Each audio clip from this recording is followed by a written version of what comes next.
wanted to show you a little bit of how to with the e-collar on our walks. So a lot of the times I'll just test her mind. So if I go away, like right there, she's not completely paying attention. I might use a little bit of e-collar. If she doesn't come quickly, she's kind of lingering. That wasn't too terrible, but just a little bit of lingering elsewhere. If I go this way, I want her to fix it and get into the heel position. So whether I do an about turn or just leaving the heel, little baby step to the side, she did really good there. I want her to be the one to get back into the heel position. And if she doesn't right away, that's where e-collar is going to come in. So with heeling, it's more than just not pulling on the leash. If she's pulling on the leash, it's a pretty good indication that her brain isn't with you. Hopefully you can hear me over this wind. It gets really windy on the west side of the valley. We always have wind, which I don't mind when it's a billion degrees outside. But yeah, so I want to make sure that I'm the one that leaves. If she's leaving all the time, I'm too easy to heel with. She's getting bored and I'm not testing her enough. So if I go this way, good girl. She knows we're walking over the park. She might be on a mission to go to the park. I want to make sure that I step away, she gets in position, she follows me. Really taxing her mind, making sure that it's on board with staying in a nice relaxed heel with me. Yeah, I'm not going to get a ton of pulling. I'm not giving her a ton of leash, but if she, if I give her too much, sometimes if they get out too quickly, then it makes it kind of challenging. So, yeah, good. Good girl. Always checking, making sure she's paying attention. If I'm questioning, it probably means she's not paying attention. So that's the best way that I can describe the heel and where the e-collar comes into play.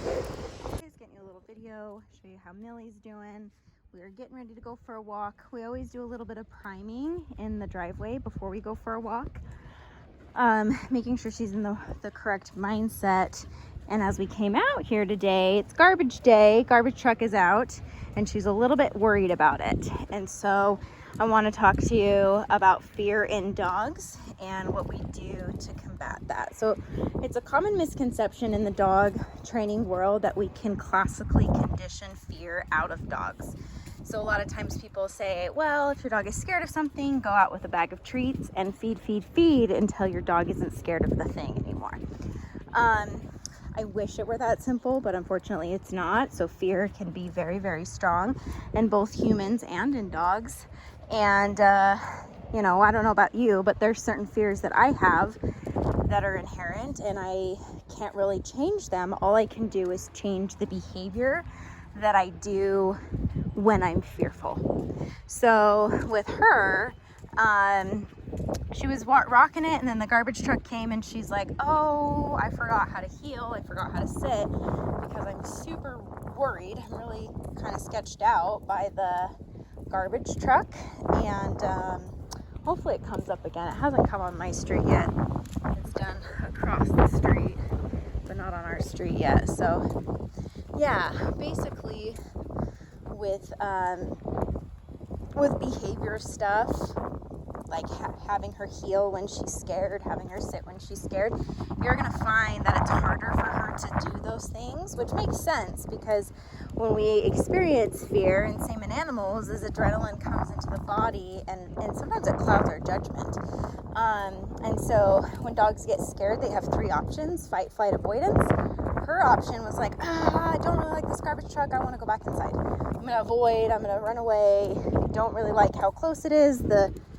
There's this big scary thing in the air that the garbage truck is doing. So with fear, the first thing I address is behavior. So I make it all about healing. We're just going to heal through this. We're going to focus on me. Motion is an easier action for them to do because it will break up the stress and the adrenaline she's feeling. Sometimes you can have them sit or lay down and process, but that's like flooding. Flooding isn't bad, but it's kind of a lot. And so we want to make sure that we're putting her in situations where she can work through the stress in a healthy way. I don't want it to be where she's just like totally overloaded, because when I get into that, then it's almost just like not super fair to her. I want to be fair, but I also want her to push through it and get better and have a skill where she gets better. Garbage truck is coming. A good opportunity. So we're gonna work a little bit on focus around the garbage truck. Sorry, it's super windy. It's always windy out where I live. So what I'm gonna do with her is I'm just gonna change directions. I'm gonna have her focus on me this way. I do a little bit of a left hand turn into her. I can tell she's stressed. It's hard to tell from the video. Millie, heel. Good girl. Heel. Giving her something to focus on. Good girl. Heel. Good, and you're gonna find that she gets a little bit more frantic. We keep working through it. Sorry, that's really loud. I apologize. Good girl. Heel. Good girl. Good.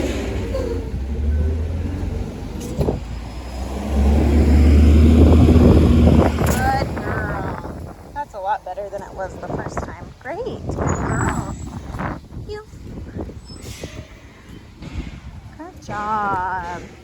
Millie, sit. So harder to sit. She wanted to lay down there. Good girl. So I just stopped her and pulled up on the leash and made her sit. It's because her adrenaline's kicked in. She's nervous, clouding her judgment. Millie, heel. Good. Heel. If she's off a little bit on the heel position, I'm going to use e-collar. So it's important that we use e-collar in this scenario. A lot of people are worried about using e-collar when their dogs are scared. And it's how you use it that matters. So she's freaked out by the garbage truck, and we want to make it better for her. So sometimes what we'll do, just we kind of feel maternal and we want to like love on her and make it better for her. But what that does is it reassures her that the fear is real. It basically tells her that thing is threatening, and I'm sorry that you're threatened. And so it makes it worse, and it continues to make it worse the more we do that. So what I do is I go after the behavior. Okay, I know you're scared, but we're going to focus on one thing. That's healing. So we're going to focus on, if you don't heal, it's going to be like normal. When you're not fearful, I do correct you if you're not healing. And so we want to make sure that we kind of neutralize the fear response with her. So as a young dog that's new to a lot of things in the world, and especially during a pandemic where we just can't get dogs out as much as we'd like, we work with what we can. And every single time she gets out, if she gets spooked by whatever, we can't change that. We all have fears. We can't take that away. I can't make her love the garbage truck with treats. So it's what I do with her behavior that's going to help her work through that and process it. Now she's back to her normal self. She's a little tired. She's like, holy cow, not only is it hot outside, but I had to mentally work. But that's how we get her to be a better dog. So other things I've seen her be spooked by, is the vacuum. So I have a little handheld, I don't know who makes it, like Shark or something, but it's a little handheld vacuum. And I love it because I can get in the nooks and crannies of my hardwood floor, and it works really great. And so I'll put her on place, and it kind of freaks her out because it's low to the ground. I'm holding it. I'll vacuum around her. She's a little bit nervous by it. And so in the beginning, what I did is I had my husband hold the vacuum, and I just had her heal with me in the living room as we worked through the stress. And she got better. Now we're to the point where she's placing with it. I always do placing second because that's flooding. And if it's a pretty substantial fear, it's not fair. So we want to keep her moving. If it's the fear is getting better, then we'll put her in a downstay or we'll put her on place. I hope that makes sense. We'll work on all of these things when I take her home, but yeah, that's where we're at with her. She's doing really awesome. She really is a great little student. She's a lot of fun. She's doing so good with the other dogs. We got a new puppy in. So we had a dog go home and then we got a new puppy in for like a 2-week. So instead of doing the puppy sessions, they're doing a little 2-week program. After the dog, let's see, I think it's like 4 months. Yeah, because it had to have its rabies. Anyway, and she's just like showing this little guy the ropes, and it's a lot of fun to see her help other dogs get out of their shell, because this little dog was scared. She was like, holy cow, this is a new place. And Millie was like, this is fun. So it was great. So yeah, she's just really a sweet little girl. Having a lot of fun with her. So I want to show you how well her downstays are coming along. I'm going to find a splash, that's not a word, splash of shade. The heat is affecting us all. Here, we'll go over here. There's a little bit of shade just right up in here. Working on her downstays. I don't want it to be hot, so I always put her down in shade. Millie, down. Good girl. And just working a little bit on distance, duration, and distractions. Leaving her here is something that's always been a little stressful for her, but she's doing really good with it. What I'll do is I'll come back up and pet her. Good girl. That promotes a little bit of excitement. She's gonna want to leave the position and come to me.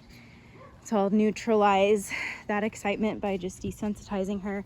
Come up, hello girl, walk away. Good, so she learns that the only way you're getting out of this command is by me telling you, okay, you can, or we're going to another heel, or excuse me, another position, like a sit or a heel position. So I'll even practice picking up the leash, dropping it, keeping her in that downstay. Good job, Millie, heel. Good job. Good girl. Yeah, she's rocking it. Here, let's get back on the sidewalk. She's doing really good with all of her training. It's just exposure, getting her out, putting her in situations that she might find a little strange, and controlling the behavior, so that way we control the outcome of that situation. If she gets spooked and she flees, I'm not going to try to make her better by consoling her. I'm going to say, oh, yep, that was kind of weird, but we're going to heal. Get her back into a mindset of training is going to be a much healthier response.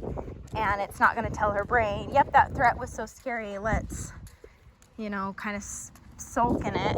No, we're going to move on. That was a little weird.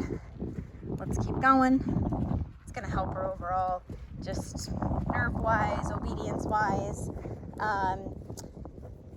Yeah, that way she's not so jumpy. So most days I don't see any jumpiness from her. I don't want you to think like she's just this dog that's scared of the world, but every once in a while there's something that's just like, oh, that was weird.